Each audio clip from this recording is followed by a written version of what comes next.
আল্লাহ তাআলা বলে দিলেন যারা কলেমা শাহাদাত পড়েছে তাদের 80 বছরের কুফরি গুনাহ আল্লাহ তাআলা মাফ করে দেবেন। জোরে বলি সুবহানাল্লাহ। আর সপ্তম আসমান জমিন ভরা নেকি তার আমলনামায় লেখা হবে একবার। জোরে বলি সুবহানাল্লাহ। আর যারা কলেমা সুবহানাল্লাহ পড়েছে তাদের সম্পর্কে বিশ্ব নবী জানিয়ে দিলেন যারা কলেমা সুবহানাল্লাহ পড়বে তাদের জীবনের গুনাহটা মাফ হয়ে যাবে আর জান্নাতটা তাদের জন্য ওয়াজিব হয়ে যাবে। সুবহানাল্লাহ। কিয়ামতের ময়দানে আল্লাহ তাআলা মালায়েকার ফেরেশতাদেরকে বলবেন এই সমস্ত ব্যক্তিদেরকে বেহিসাব জান্নাতি করে দাও। ফেরেশতারা বলবেন আল্লাহ এই সমস্ত ব্যক্তিরা দুনিয়াতে আপনার হুকুম মতো চলেনি, নবীর সুন্নতের তরিকা অনুযায়ী চলতে পারেনি, এই সমস্ত ব্যক্তিরা কিভাবে বেহিসাব জান্নাতি হতে পারে? আবার আল্লাহ তাআলা বলবেন দেখো দুনিয়াতে এমনই ভালো কাজ করেছে তারই কারণে আমি খুশি হয়ে গিয়ে তাদের জীবনের গুনাহ মাফ করে দিয়ে আমি জান্নাতটা ওয়াজিব করে দিয়েছি। আর কোটি কোটি ফেরেশতা তোমরা সাক্ষী ছিলে, দেখো ওদের আমলনামাটা দেখো। যখন তাদের আমলনামাটা দেখবে ফেরেশতাদের জবানটা বন্ধ হয়ে যাবে, তখন ফেরেশতারা কি করবে? তাদেরকে বেহিসাব জান্নাতি করে দেবে। জোরে বলি সুবহানাল্লাহ। গত 9/7/2023 সাপ্তাহিক মজলিসে কামেল মোর্শেদ একটা বয়ান করেছিলেন এবং সবাইকে বলেছিল যে বাবা এটা লিখে রাখো। জানি না কে লিখেছে কি না লিখেছে জানি না, আমি গুনাহগার লিখে রেখেছি, সেটা আজকে আপনাদেরকে শোনাবো। সূরা ইয়াসিনের 21 নম্বর আয়াত, ইসরাফিল আলাইহিস সালাতু ওয়াস সালাম যেদিন সিংহায় ফুঁক দেবে সেই দিন কি হবে? কিয়ামত হয়ে যাবে। সমস্ত মানুষ সেই কিয়ামতের ময়দানের দিকে দৌড়াতে থাকবে। আবাল বৃদ্ধ বনিতা শিশু যুবক যুবতী মহিলারা সবাই দৌড়াতে থাকবে, গর্ভবতী মায়েরাও দৌড়াতে থাকবে। তাদের গর্ভপাত হয়ে যাবে, তারা বুঝতে পারবে না। দুধের সন্তানকে দুধ খাওয়াতে খাওয়াতে তাদেরকে ফেলে রেখে মা চলে যাবে, কিয়ামতের ময়দানের দিকে দৌড়াতে থাকবে। সেই ভয়ঙ্কর দিনটা আসবে তো না আসবে না ভাই? আসবে তো একদিন। তো বলছে সেই যে দিনটা আসবে আল্লাহ রসুল তার পরিষ্কার করে ব্যাখ্যা করে বুঝিয়ে দিলেন যে সেই কিয়ামতের ময়দানে 12টা লাইন হবে। 12টা, কটা বললাম? 12টা লাইন হবে, একের পর এক সেই লাইনগুলো উঠতে থাকবে কিয়ামতের ময়দানে। প্রথম লাইন, তারা হাত পা কাটা অবস্থায় কিয়ামতের ময়দানে হাজির হবে। একদল লোক, তাদের হাত পা গুলো কাটা থাকবে। তারা কারা? সুন্দরভাবে আল্লাহর রাসূল হাদিসের মাধ্যম দিয়ে মানুষকে বুঝিয়ে দিলেন। প্রথম সারির লোক, তাদের হাত ও পা কাটা অবস্থায় উঠবে। তারা হলো ওই সমস্ত লোক তারা প্রতিবেশীকে হাতের দ্বারা এবং কথার দ্বারাই কষ্ট দিত। এটা কত বড় অপরাধ ভাই আমরা জানি না। আমরা প্রতিবেশীদের সঙ্গে ঝগড়া বিবাদ মারামারি করি না? কথার দ্বারায় হাতের দ্বারায় অনেককে কষ্ট দিয়ে থাকি। এই কাজ থেকে বিরত থাকবো, একবার তওবা করে নেব। তাহলে মহান আল্লাহ তাআলা বললেন তওবাকারীকে আমি ভালোবাসি। যদি কোনো মানুষ গুনাহ করার পর, পাহাড় বরাবর গুনাহ করার পরেও যখন সে সেই গুনার জন্য অনুতপ্ত হয়ে আমার কাছে তওবা করবে, আমি আল্লাহ তাআলা তার तमाम জীবনের গুনাহ সব মাফ করে দিই। জোরে বলি সুবহানাল্লাহ। বিশ্বনবী বললেন তুমি পেট ভর্তি করে খেয়ে শুয়ে পড়লে তোমার পাশের বাড়ির লোকের খাওয়া হলো না, তুমি মুমিন মুসলমান হতে পারলে না। যে মানুষকে ভালোবাসে আল্লাহ তাদেরকে ভালোবাসে। 2 নম্বর দল, পশুর আকৃতি নিয়ে তারা কিয়ামতের ময়দানে হাজির হবে। মানুষ হয়ে যাবে পশুর আকৃতি, তারা কারা? তাদের সম্পর্কে বলা হয়েছে এরা ঠিকমতো রুকু সেজদাগুলো আদায় করতো না, নামাজে রুকু সেজদাগুলো আদায় করতো না, নামাজের মধ্যে চুরি করত। বিশ্বনবী বলেছেন ওই ব্যক্তি সব থেকে বড় চোর যে নামাজে চুরি করে। রুকু সেজদাগুলো যদি ঠিকমতো আদায় না করা হয়, নামাজে চুরি করা হয়, কিয়ামতের ময়দানে সেদিন তাদেরকে পশুর আকৃতি করে তোলা হবে। ভাই আমাদের মধ্যে এরকম লোক আছে না নেই? সংশোধন হয়ে যাই, তওবা করব, সংশোধন হয়ে যাব, রুকু সেজদাগুলো ঠিকমতো আদায় করব। ওয়াদা করে নেবে আল্লাহ যতদিন হায়াতে বাঁচিয়ে রাখেন 5 ওয়াক্ত নামাজ বিনা কাজায়, কোরআনী ওজিফা হালাল রুজি সাধ্যমতো পরেশগারি যেন করতে পারি, নামাজের রুকু সেজদাগুলো যেন ঠিকমতো আদায় করতে পারি, এ আল্লাহ তাআলা সেই তৌফিকটা আপনি দান করে দিন। এই নিয়ত হবে, তাহলে আল্লাহ তাআলা আমাদের জীবনের সমস্ত গুনাহ মাফ করে দেবেন। 3 নম্বর দল, পাহাড় পর্বতের আকৃতি নিয়ে কিয়ামতের ময়দানে উঠবে, সাপ বিচ্ছু তাদের দংশন করতে থাকবে। মানুষের চেহারা পাহাড় পর্বতের ন্যায় হয়ে যাবে, এরকম একদল লোক উঠবে, আর সাপ বিচ্ছু তাদের দংশন করতে থাকবে। এরা কারা? এরা দুনিয়াতে ঠিকমতো জাকাত আদায় করতো না। ভাই অনেকের অনেক সম্পদ আছে, জানে না কত টাকা আছে, জাকাত দেয় না। মুসা আলাইহিস সালামকে আল্লাহ তাআলা বললেন, এ মুসা, তোমার চাচাতো ভাই কারুনকে বলো, ওর অগাধ সম্পদ দিয়েছি আমি, ওকে বলো জাকাত দিতে। যখন কারুনকে জাকাত দেওয়ার কথা বলা হলো, কারুন বলছে আমার সম্পদ আমি মেহনত করে করেছি, অতএব এর থেকে আমি একটা পয়সা আমি জাকাত দিতে পারবো না। মুসা আলাইহিস সালাম বললেন, দেখো এটা আল্লাহর হুকুম, তুমি মেনে নাও। বলছে না, আমি মেহনত করে টাকা সম্পদ সঞ্চয় করেছি, অর্থ সঞ্চয় করেছি, অতএব এই অর্থ আমি জাকাতও দেব না, কাউকে দানও করব না। তখন আল্লাহ তাআলা বলে দিলেন, মুসা এই সংবাদটা ওকে দিয়ে দাও, ও যদি জাকাত না দেয় ওর ধন সম্পদ এমনকি ওকে মাটি গ্রাস করে নেবে। এ খবর যখন তার কাছে গেল,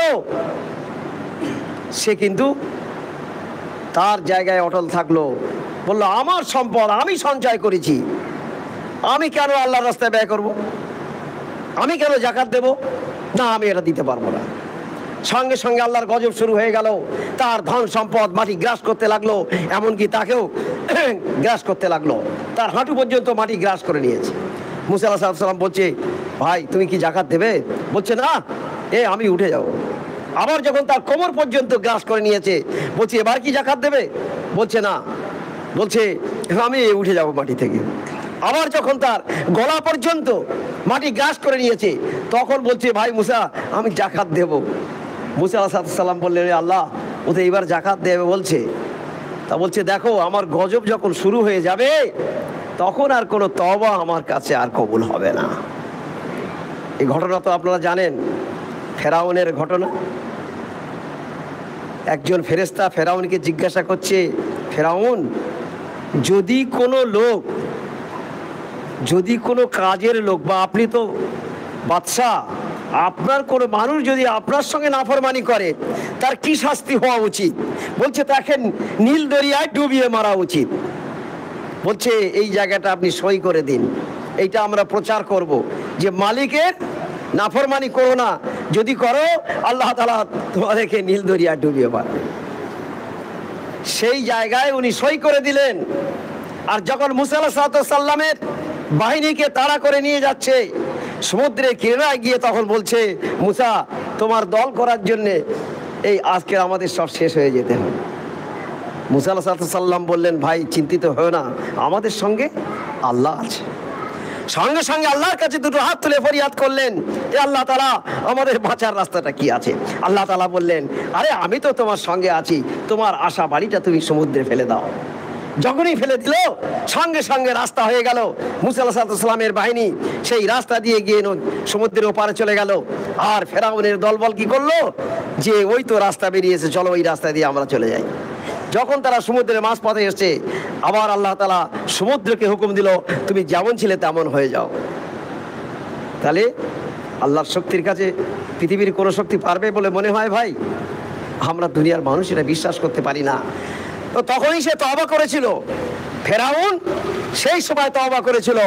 আল্লাহ বলল, দেখো ফেরাউন, আমার গজব শুরু হওয়ার আগে যদি তুমি তওবা করতে, তোমার 400 বছরের গুনাহ আমি তামাম জীবনের গুনাহ সব মাফ করে দিতাম। জোরে বলিস। কিন্তু না, তুমি সেটা করনি। যখন আমার গজব শুরু হয়ে গিয়েছে, তা তুমি তো নিজেই লিখেছো যদি কেউ মালিকের নাফরমানি করে তাকে নীল দরিয়ায় ডুবিয়ে মারা উচিত। আজকে সেটাই হবে। সবাই শেষ হয়ে গেল। মুসা আলাইহিস সালাম তার লোকজনদেরকে নিয়ে বলছে, দেখো আজ আমাদের শত্রু সব শেষ হয়ে গিয়েছে, আর আমাদের কোনো শত্রু নেই। এমন সময় পিছনে দাঁড়িয়ে দেখছে একজন, সেই দলেরই একজন লোক মুসা আলাইহিস সালামের পোশাক পরে ঠাট্টা বিদ্রুপ করতে, যে মুসা এসছে, আমি যেটা বলি তোমরা সেটা শোনো। সেই ব্যক্তিটা বেঁচে গিয়েছে।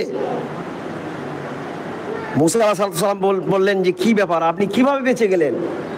বলছে, মুসা নবী, আপনার এই যে সুন্নতি লেবাস, এই পোশাক পরার কারণেই মনে হয় আল্লাহ তাআলা আমাকে বাঁচিয়ে দিয়েছে। জোরে বলি সুবহানাল্লাহ। সুন্নতি লেবাসের কত দাম আছে। আমরা মুসলমান অনেকে সুন্নতি লেবাস পরি না, ভালোবাসি না। কি ভাই, এটা এর এত বড় মূল্য? সাক্ষাৎ মৃত্যুর হাত থেকে আল্লাহ তাআলা বাঁচিয়ে দিলেন। এগুলো আমাদের শিক্ষার জন্য আল্লাহ তাআলা এগুলো করে দেখিয়ে দিয়েছেন। যাই হোক,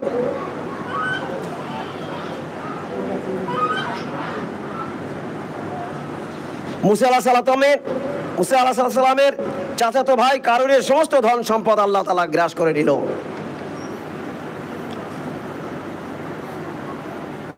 4 নম্বর দল, তাদের মুখ থেকে দুর্গন্ধ বেরোতে থাকবে, মুখখানা পিঠের দিকে থাকবে, আমাদের তো সব সামনের দিকে, আর তাদের মুখখানা থাকবে পেছন দিকে। এরা কারা? বলছে এরা ওজনে কম দিত ধোঁকাবাজ ব্যবসায়ী। আমরা অনেক ব্যবসায়ী আছি, মালের দামটা সঠিক নেব, মালটা কম দেব, মিথ্যে কথা বলে ব্যবসা করব। ভাই এটা 50 টাকা কিলো কিনে এনেছি, 50 টাকা কিলো দরে বিক্রি করে দিচ্ছি, আমার লাভের দরকার নেই ভাই, আপনারা নিয়ে যান। মানুষ তখন ভাববে তাহলে কেনা দামে দিচ্ছে, অন্য জায়গায় গেলে হয়তো বেশি দাম হবে। এই যে ধোঁকা দিয়ে ব্যবসা করা, মিথ্যে কথা বলে, তাদের শাস্তিটা কি হবে? কিয়ামতের ময়দানে তাদের এই মুখখানা পেছন দিকে চলে যাবে।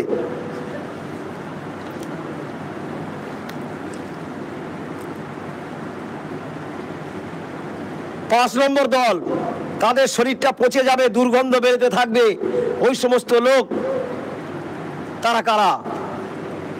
এই সমস্ত লোক গোপনে পাপ কাজ করত, আর তওবা না করে এদের মৃত্যু হয়ে গিয়েছে, তাদের অবস্থাটা এমনই হবে। 6 নম্বর দল, কবর থেকে তাদের গলায় বিষধর সাপ দংশন করতে থাকবে। ওই সমস্ত লোক সত্যকে গোপন করে মিথ্যা সাক্ষী দিত। 7 নম্বর দল, তাদের জিহ্বার গোড়া থেকে রক্তপুঁজ বেরিতে থাকবে, এরা সত্যকে গোপন করে মিথ্যা সাক্ষী দিত। 8 নম্বর দল, মাথা নিচের দিকে থাকবে, পা দুটো উপরের দিকে থাকবে, আর এদের লজ্জাস্থান থেকে দুর্গন্ধ বেরিতে থাকবে। এরা কারা? দুনিয়াতে এই সমস্ত ব্যক্তিরা তাদের লজ্জাস্থানটাকে হেফাজত করত না।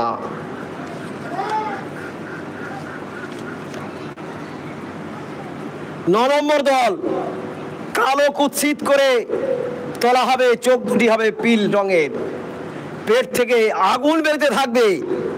এই সমস্ত ব্যক্তি কারা? বলছে যারা এতিমের মাল ভক্ষণ করেছে, এতিমের মাল লুটে পেটে খেয়েছে, বলার কেউ নেই, এতিম তাদের সম্পদ লুটে পেটে খেয়েছে। বলছে এদের অবস্থাটা সেদিন এরকমই হবে। আর এক দল লোক লাঙ্গা খোড়া অবস্থায় কিয়ামতের ময়দানে উঠতে দেখা যাবে। তারা কারা? এরকম লোক আমাদের মধ্যে অনেক আছে ভাই। পিতা মাতাকে কষ্ট দিয়েছে, যদি এরকম লোক থেকে থাকি, এখনই পিতা মাতার কাছে গিয়ে ক্ষমা চেয়ে নেব, হাতে ধরে হলে পায়ে ধরে হলেও ক্ষমা চেয়ে নেব। যদি মাফ করে দেয় ইনশাল্লাহ বেঁচে গেলেন, নাহলে ধরা পড়তে হবে কিয়ামতের ময়দানে। 11 নম্বর দল, তাদেরকে অন্ধ করে কিয়ামতের ময়দানে তোলা হবে। তারা কারা? মদ পানকারী। আর তারা কোরআনকে দেখেনি, কোরআন পড়েনি। এই সমস্ত লোকদেরকে অন্ধ অবস্থায় তোলা হবে। 12 নম্বর দল অতি সমাদরের সঙ্গে উঠবে, আর তাদের চেহারাটা হবে পূর্ণিমার চাঁদের মতো। তারা কারা?